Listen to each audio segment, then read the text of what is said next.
So I do want to pose this question because I know, obviously we have very similar kind of backgrounds. So on this same topic of respect and everything, how big it was for us growing up, everyone that was older than us is automatically your auntie and your uncle. You definitely do not call your elders by their first name without at least putting some kind of like, I don't know if you want to call it like a honorary title in front of, in front of it, or at the very minimum, sir or ma'am. So I think for me, like even now, like seeing people who are like 10, 15 years older than me, it's very awkward and like I promise you, like maybe the last couple of years, it took me a while to kind of, especially like I guess in a professional setting, when you have someone who's like 60 something years old telling you, "Oh, call me Tom," call me whatever my first name is. Like it's weird because we grew up seeing, people who are that age or sometimes even younger. You're like, you give them all of these like big titles.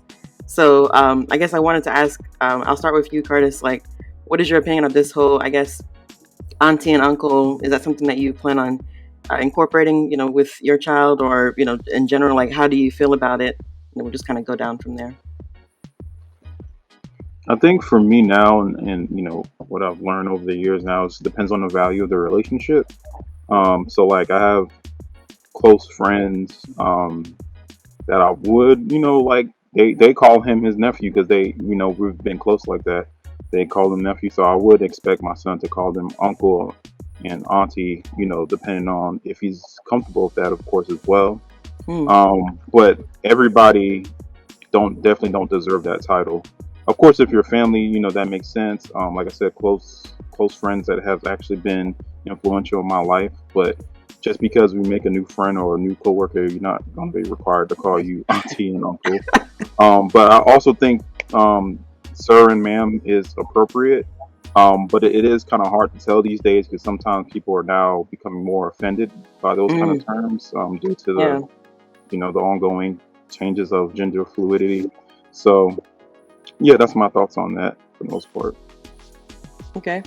And I do want to remind our panelists and our viewers just to go to the Slido. We have another question on the screen about raising respectful children. So while we kind of wait for everyone to participate, Nina, I will ask you to kind of chime in on that same question. Personally, I'm very big on respect.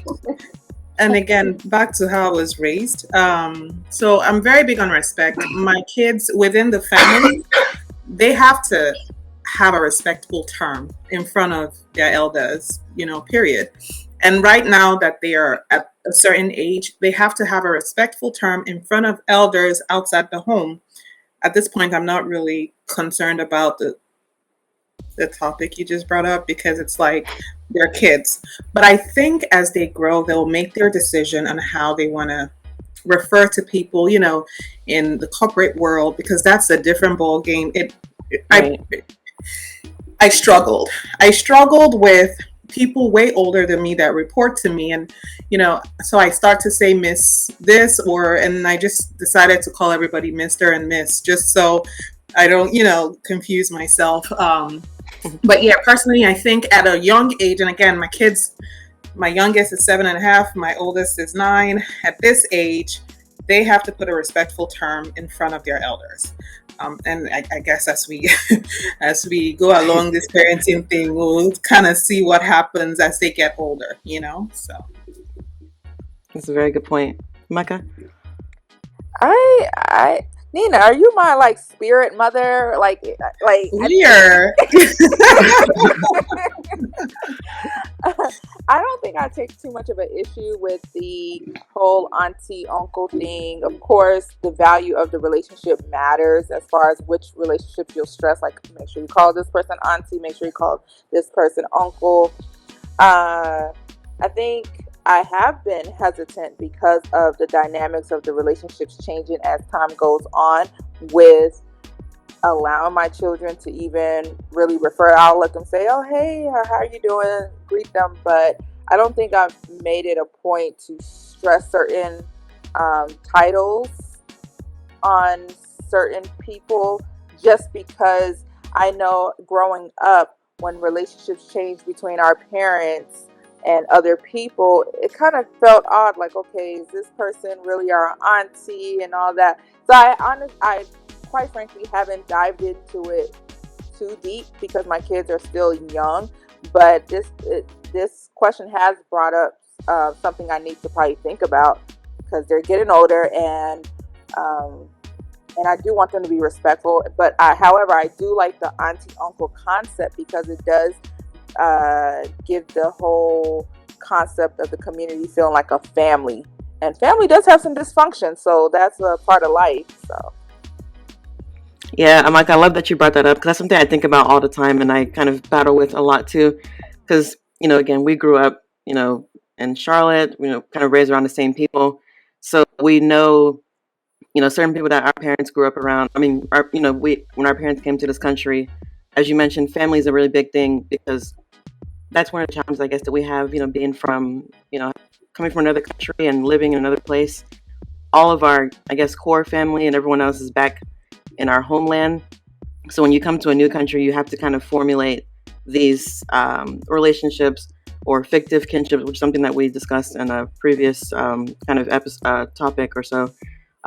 So even now, like when I see some of those elders, like you said, it's hard for me to say anything other than auntie or uncle. But yeah, so far we have some responses coming in.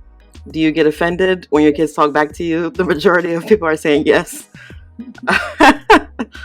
And I will say, kind of going back to the auntie and uncle thing, there's like some kids that I work with in church, and they're like, much younger. So it's weird when they call me by my first name because because they are also, they're coming from African, parents and everything. So I guess for me, it's always trying to reconcile. When we were growing up, I guess we were raised or taught to believe things a different way. So it's always interesting to see how things progress, if you want to call it progression in that way. But I do have to try to sometimes find a balance where, I want them obviously to see me as, someone they can come to, but at the same time, I also myself want to find ways to make sure that, you have to put some level of respect on someone's name. And I'm not trying to be funny, but, put there some has to be some respect on my right, right. There has to be some level of like, I'm not Kira, your mate. Don't call me. Don't call me Nina.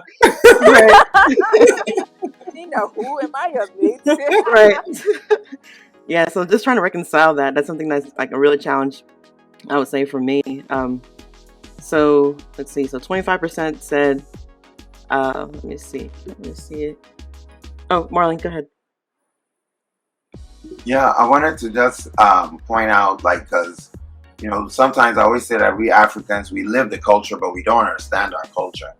And that is because we don't, the reason why this respect and all these things are put into the high is because back in the days, obviously, the only way, we didn't have any writing. I always say, Black people, how long have we actually been writing? 100 years, 125 years, give or take.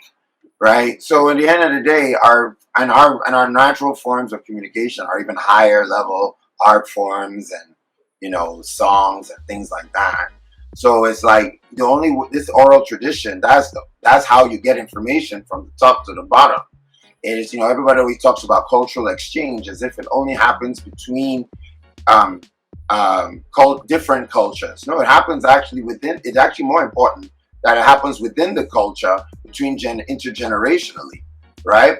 So that's what we all experience when we come to America, is the fact that because our kids there's no way to immerse them naturally in our culture, we have yet to find a way to duplicate that, because without being in Nigeria itself.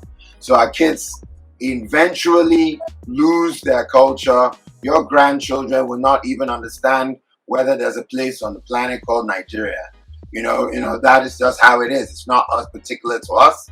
It's Jewish people, every group of immigrant that has come over, Chinese, as they come over, each successive generation gets more Americanized and more whitewashed. And before you know it, you can barely recognize, whether this kid is, it deculturalizes you. So this respect and all these things are even more important in this environment, because we cannot, we have a limited amount of time with our children before they leave us.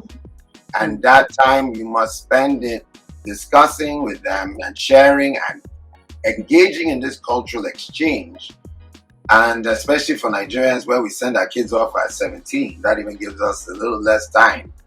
It is important that we take these, opportunities to exchange the culture, not between us, because we almost lost ourselves, but between our parents and our children. That's our job, because what do we know, right? We're still learning and still trying to remember what and figure things out as well. So that is kind of the when you look at it from a top view, that is why culture, we put so much reverence into these old people, because there's where all the knowledge is, our whole cultural knowledge. If everybody today did not know how to cook egusi soup, it would be gone, right? Forever messed up, right? We don't teach the next generation, just gonna be gone. Said, no egusi soup. What kind of world is that? Take me now, Lord. I'm done. You're funny, Marlon.